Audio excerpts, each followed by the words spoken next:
क्या आप जानते हैं कि एक ऐसा असुर था जो इतना शक्तिशाली था कि उसने देवताओं को भी पराजित कर दिया और स्वर्ग पर अपना अधिकार कर लिया?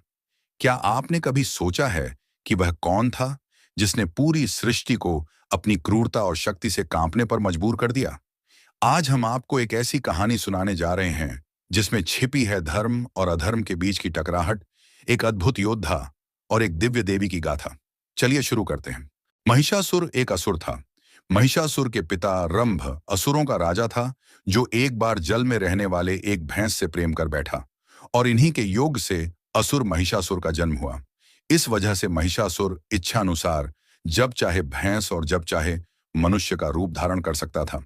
महिषासुर ने सृष्टिकर्ता ब्रह्मा जी की आराधना की थी, जिससे ब्रह्मा जी ने उन्हें वरदान दिया था कि कोई भी देवता या दानव उस पर विजय प्राप्त नहीं कर सकता।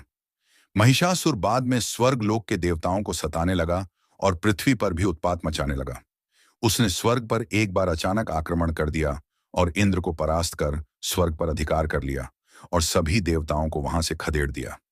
देवगण परेशान होकर त्रिमूर्ति ब्रह्मा, विष्णु और महेश के पास सहायता के लिए पहुंचे। सारे देवताओं ने फिर मिलकर उसे परास्त करने के लिए युद्ध किया, परंतु वे फिर हार गए। देवता सर्वशक्तिमान होते हैं, लेकिन उनकी शक्ति को समय समय पर दानवों ने चुनौती दी है। कथा के अनुसार दैत्यराज महिषासुर ने तो देवताओं को पराजित करके स्वर्ग पर अधिकार भी कर लिया था। उसने इतना अत्याचार फैलाया कि देवी भगवती को जन्म लेना पड़ा। उनका यह रूप महिषासुर मर्दिनी कहलाया। देवताओं को महिषासुर के प्रकोप से पृथ्वी पर विचरण करना पड़ रहा था। भगवान विष्णु और भगवान शिव अत्यधिक क्रोध से भर गए। इसी समय ब्रह्मा, विष्णु और शिव के मुंह से क्रोध के कारण एक महान तेज प्रकट हुआ। अन्य देवताओं के शरीर से भी एक तेजोमय शक्ति मिलकर उस तेज से एकाकार हो गई। यह तेजोमय शक्ति एक पहाड़ के समान थी। उसकी ज्वालाएं 10 दिशाओं में व्याप्त होने लगी। यह तेज पुंज सभी देवताओं के शरीर से प्रकट होने के कारण एक अलग ही स्वरूप लिए हुए था। इन देवी की उत्पत्ति महिषासुर के अंत के लिए हुई थी, इसलिए इन्हें महिषासुर मर्दिनी कहा गया। समस्त देवताओं के तेज पुंज से प्रकट हुई देवी को देखकर पीड़ित देवताओं की प्रसन्नता का ठिकाना नहीं रहा। भगवान शिव ने त्रिशूल देवी को दिया। भगवान विष्णु ने भी चक्र देवी को प्रदान किया। इसी प्रकार सभी देवी देवताओं ने अनेक प्रकार के अस्त्र शस्त्र देवी के हाथों में सजा दिए। इंद्र ने अपना वज्र और ऐरावत हाथी से उतारकर 1 घंटा देवी को दिया। सूर्य ने अपने रोम कूपों और किरणों का तेज भरकर ढाल, तलवार और दिव्य सिंह यानी शेर को सवारी के लिए उस देवी को अर्पित कर दिया।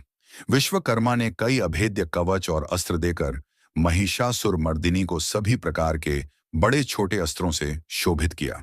थोड़ी देर बाद महिषासुर ने देखा कि एक विशालकाय रूपवान स्त्री अनेक भुजाओं वाली और अस्त्र शस्त्र से सज्जित होकर शेर पर बैठकर अट्टहास कर रही हैं।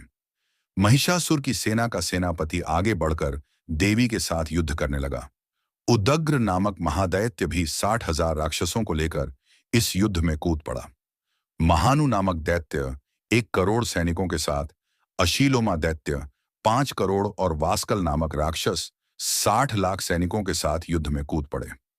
सारे देवता इस महायुद्ध को बड़े कौतूहल से देख रहे थे। दानवों के सभी अचूक अस्त्र शस्त्र देवी के सामने बौने साबित हो रहे थे, लेकिन देवी भगवती अपने शस्त्रों से राक्षसों की सेना को बींधने बनाने लगी। इस युद्ध में महिषासुर का वध तो हो ही गया, साथ में अनेक अन्य दैत्य भी मारे गए। इन सभी ने तीनों लोकों में आतंक फैला रखा था। देवी दुर्गा ने महिषासुर पर आक्रमण कर उससे 9 दिनों तक युद्ध किया और नवमी के दिन उसका वध किया। इसी उपलक्ष्य में हिंदू भक्तगण 10 दिनों का त्योहार दुर्गा पूजा मनाते हैं और 10वें दिन को विजयादशमी के नाम से जाना जाता है, जो बुराई पर अच्छाई का प्रतीक है। दोस्तों, हमारे आज के वीडियो में बस इतना ही। आशा करते हैं हमारे द्वारा दी गई जानकारी आपको अच्छी लगी हो। अगर आपको हमारी ये वीडियो अच्छी लगी हो तो हमारे इस YouTube चैनल को सब्सक्राइब करें और वीडियो को एक लाइक अवश्य करें। हम मिलते हैं आपसे फिर किसी नई धार्मिक वीडियो में। तब तक के लिए जय श्री राम, जय हनुमान।